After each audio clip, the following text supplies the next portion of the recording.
Þetta er liður 4 í verkefni 2 í Excel, síða 1, matarkarfan. Hér ætla ég að reikna saman verð og fjölda.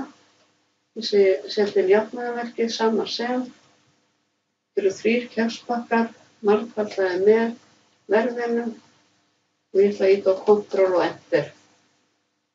Þá er ég áfram í hólfinu og get afritað niður hér með því að draga í hornið. Sjá bentilinn hvernig hann er. Mjór kross.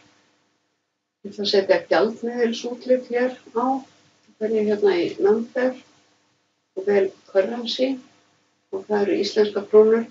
Það kemur fyrir að það komi KR og það er líka alveg jafngilt. Það er misjafnt eftir tölvum.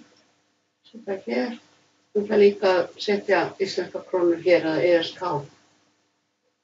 Og fer í currency og OK.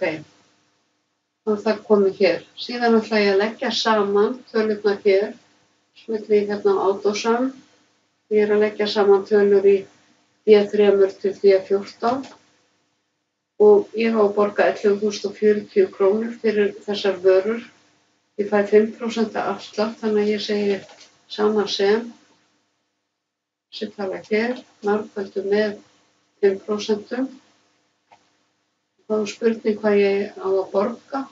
Ég á að borga 11.040 krónur og draga 552 krónur frá. Þetta er upphæðin sem ég á að greiða fyrir vörurnar. Ég ætla að setja grunnlínur undir. Ég var búin að setja hérna undir línu 2 og ég ætla líka að setja undir línu 14 og 16.